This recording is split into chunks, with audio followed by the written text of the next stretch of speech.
Wanting to know, are you looking for some new Thursday night fun? Yes, and we may have just the thing. I actually spoke with the host of a certain game show. Check it out. Well, there is a new edition of the popular and addictive word association game show, Chain Reaction. You may remember the original game show, which debuted in the 1980s. Well, now it is back and bigger than ever. This morning, I am joined by game show host Mike Catherwood. Mike, thank you so much for joining us this morning. It's my pleasure. Thank you. So, okay, for any of our viewers who have yet to see Chain Reaction, tell us a little bit about the game and how you play. Well, it's a word association game. You got to guess a word, to fill in the links that are missing in a chain of words. So you get the first word, you get the last word, and you and your teammate got to come up with all the words in the middle. So it's pretty straightforward. It's pretty easy, but you get roped into it because you start to get on a roll, especially as a viewer, because you just so desperately want to dive into the television and tell the contestant the answer. That's exactly why it is the single most addictive game show that's on television. Well, I think you just hit the nail on the head, because as a viewer, I think I've tried to actually dive into the television to help them out, but that's part of the fun, is the viewers get to actually play along, and with that, kind of some comedy ensues watching the people try to come up with these words, and sometimes pretty much off the mark, wouldn't you say?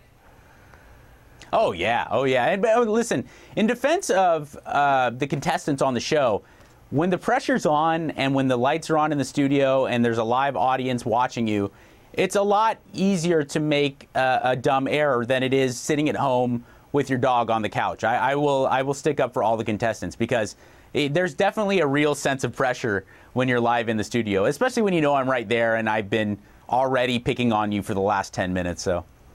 I love that. And you do pick on the contestants, but I think that's also part of the fun. So where do you find the contestants for the show?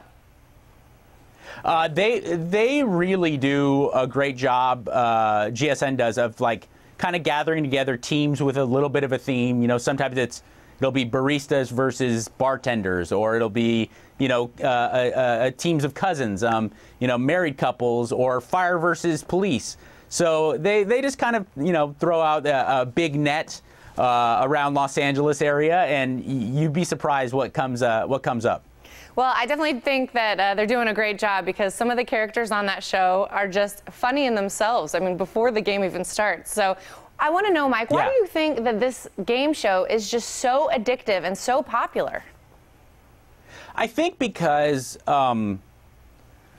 honestly, it's because anybody at any age, at any kind of any demographic, can immediately tune in and play along. I mean, I certainly will be the first to admit that a lot of trivia-based game shows, they're either too easy or they're over my head. Well, Mike, thank you so much for joining us, and you can catch Chain Reaction Thursdays only on the Game Show Network. Stick around. The Morning Blend will be right back after this.